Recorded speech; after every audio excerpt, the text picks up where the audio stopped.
ഏറ്റവും നിർണായകമായ പുതിയ വിവരങ്ങളൊക്കെ വരുന്നുണ്ട്. പ്രത്യേകിച്ച് ഈ CCTV അടക്കം പോലീസിന്റെ പക്കൽ അത് ശേഖരിക്കാനുള്ള നടപടിക്രമങ്ങളിലേക്ക് അവർ പോകുന്നുവെന്ന വിവരങ്ങളൊക്കെയാണ് ഇപ്പോൾ ലഭിക്കുന്നത്.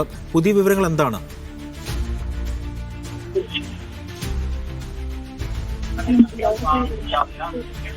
NIA പരിശോധനയാണ് ഇപ്പോൾ പുരോഗമിച്ചുകൊണ്ടിരിക്കുന്നത്. പ്രദേശത്തെ CCTV ദൃശ്യങ്ങൾ ഉൾപ്പെടെ എവിടെയൊക്കെയാണ് ഇതുള്ളത്, അതോടൊപ്പം തന്നെ ഈ പരിസരത്ത് മറ്റെന്തെങ്കിലും ഉണ്ടോ തുടങ്ങിയ കാര്യങ്ങളിലാണ് ഇപ്പോൾ ഒരു പരിശോധന നടന്നുകൊണ്ടിരിക്കുന്നത്. ഈ ദൃശ്യത്തിൽ കാണുന്നത് ഈ വണ്ടിയിലുണ്ടായിരുന്ന ഗ്യാസ് സിലിണ്ടറാണ്. ചില വാഹനങ്ങൾ പൊട്ടിത്തെറിച്ചു. ആ സമയത്ത് ഒരു വാഹനത്തിൽ നിന്നും സ്ഫോടനത്തിൽ തെറിച്ചുപോയ ഗ്യാസ് സിലിണ്ടറാണ് ഈ കാണുന്നത്. ഇതുപോലെ പല വാഹനങ്ങളുടെ പല അവശിഷ്ടങ്ങൾ കിലോമീറ്ററുകളോളം തെറിച്ചുപോയി എന്നാണ് ഇപ്പോൾ പോലീസിൽ നിന്ന് ലഭിക്കുന്ന വിവരങ്ങൾ. അതുകൊണ്ട് തന്നെ ഇതെല്ലാം പോലീസ് ഇപ്പോൾ ശേഖരിക്കുകയാണ്. ഇതിലെല്ലാം പോലീസ് പരിശോധന നടത്തും. അതിനുശേഷമായിരിക്കും ഒരു കൃത്യമായിട്ടുള്ള ധാരണയിലേക്ക് എന്താണ് സംഭവിച്ചത് എന്ന കാര്യത്തിൽ പോലീസിന് ഒരു ഔദ്യോഗിക സ്ഥിരീകരണം പോലീസിന്റെ ഭാഗത്തുനിന്ന് ഉണ്ടാവുകയുള്ളൂ. നിലവിൽ ഇപ്പോൾ ഡൽഹി പോലീസിന്റെ ജില്ലാ പോലീസ് മേധാവിയുടെ ഭാഗത്തുനിന്ന് കൊണ്ടുവന്നിരിക്കുന്ന ഒരു പ്രധാനപ്പെട്ട അദ്ദേഹത്തിന്റെ പ്രതികരണമാണ്. ആ പ്രതികരണത്തിൽ നിന്ന് ഇത് ആസൂത്രിതമായി നടന്ന ഒരു സ്ഫോടനമാണ് എന്ന നിലയിലേക്കാണ് ആ പ്രതികരണം നമുക്ക് നോക്കുമ്പോൾ മനസ്സിലാക്കാൻ സാധിക്കുന്നത്. അന്വേഷണം പോലും തുടരുകയാണ്. ബോംബ് സ്ക്വാഡും NIA എല്ലാം സംഭവ സ്ഥലത്ത് ഇപ്പോഴും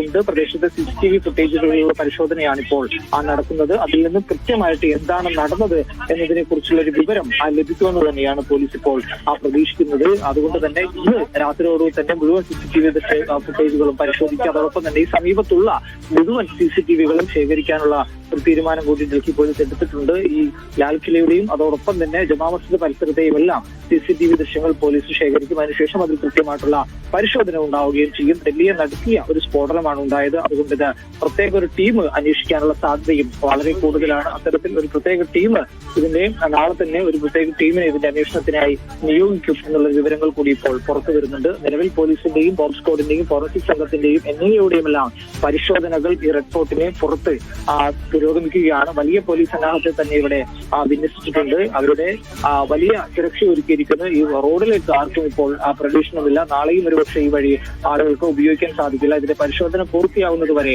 പോലീസിന്റെ നിയന്ത്രണത്തിലായിരിക്കും ഈ ലാൽ കിലയും അതോടൊപ്പം തന്നെ ഈ ചെങ്കോട്ടയം ഉൾപ്പെടെയുള്ള സമീപ പ്രദേശങ്ങൾ എല്ലാം. യഥാർത്ഥത്തിൽ എന്താണ് ഇത്തരമൊരു സ്ഫോടനത്തിന്റെ കാരണം എന്താണ് എന്നതിനെ കുറിച്ചുള്ള ഒരു അന്വേഷണം പോലീസ് ആരംഭിക്കുകയും ചെയ്തിട്ടുണ്ട്. നേരത്തെ സൂചിപ്പിച്ചതുപോലെ ആളുകളുടെ അറസ്റ്റ് ഈ IS-മായി ബന്ധപ്പെട്ട് ചില സ്ഫോടനങ്ങൾ നടത്താനായിട്ട് ആയുധങ്ങളും സ്ഫോടക വസ്തുക്കളും ശേഖരിച്ച ആളുകളെയായിരുന്നു ഇന്നലെയും ഇന്നുമൊക്കെയായിട്ട് ഡൽഹി പോലീസും അതോടൊപ്പം തന്നെ പ്രത്യേക സംഘവും പിടികൂടിയത്. അതുകൊണ്ട് അവരുമായി സംഘപ്പെട്ട അവരുടെ സംഘത്തിൽപ്പെട്ട ആരെങ്കിലുമാണോ ഇത്തരമൊരു സ്ഫോടനത്തിന് നേതൃത്വം നൽകിയത് എന്നത് ഉൾപ്പെടെയുള്ള സംശയങ്ങൾ NIA-ക്കും അതോടൊപ്പം തന്നെ ഡൽഹി പോലീസിനും ക്രൈംബ്രാഞ്ചിനും എല്ലാം ഉണ്ട്. അതനുസരിച്ചുള്ള ഒരു അന്വേഷണം നടക്കുന്നുണ്ട്. ഈ കസ്റ്റഡിയിലുള്ള നിലവിൽ കഴിഞ്ഞ ദിവസങ്ങളിൽ കാശ്മീരിൽ നിന്നും ഹരിയാനയിൽ നിന്നും ഫരീദാബാദിൽ നിന്നെല്ലാം കസ്റ്റഡിയിലെടുത്ത ആളുകളെ പോലീസ് ഇതുമായി ബന്ധപ്പെട്ട് ചോദ്യം ചെയ്യും. അവരിൽ നിന്നുള്ള വിവരങ്ങൾ കൂടി പോലീസ് ശേഖരിക്കുമെന്നാണ് നിലവിൽ നമുക്ക് ലഭിക്കുന്ന വിവരങ്ങൾ. പോലീസ് എന്തായാലും കൃത്യമായിട്ടുള്ള അന്വേഷണങ്ങൾ തുടർന്നുകൊണ്ടിരിക്കുകയാണ്. ബോംബ് സ്ക്വാഡിന്റെയും ഫോറൻസിക് സംഘത്തിന്റെയും എല്ലാം പരിശോധന പൂർത്തിയാകുമ്പോൾ എന്താണ് നടന്നത് എന്നതിനെ കുറിച്ചുള്ള കൃത്യമായ സൂചന ലഭിക്കുമെന്നാണ് പോലീസ് പ്രതീക്ഷിക്കുന്നത്.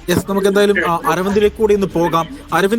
അരവിന്ദ് ഈ സ്ഫോടനം നടന്ന് അവിടെ എത്താൻ ആ സ്പോട്ടിലെത്തിയപ്പോൾ ഈ ദൃക്സാക്ഷികളോട് സംസാരിക്കാൻ അരവിന്ദിന് കഴിഞ്ഞിരുന്നു. അപ്പോൾ അവരിതുമായി ബന്ധപ്പെട്ട് എന്താണ് പറയുന്നത്? അത്തരത്തിൽ എന്തെങ്കിലും വിവരങ്ങൾ ഒന്ന് പറയാമോ?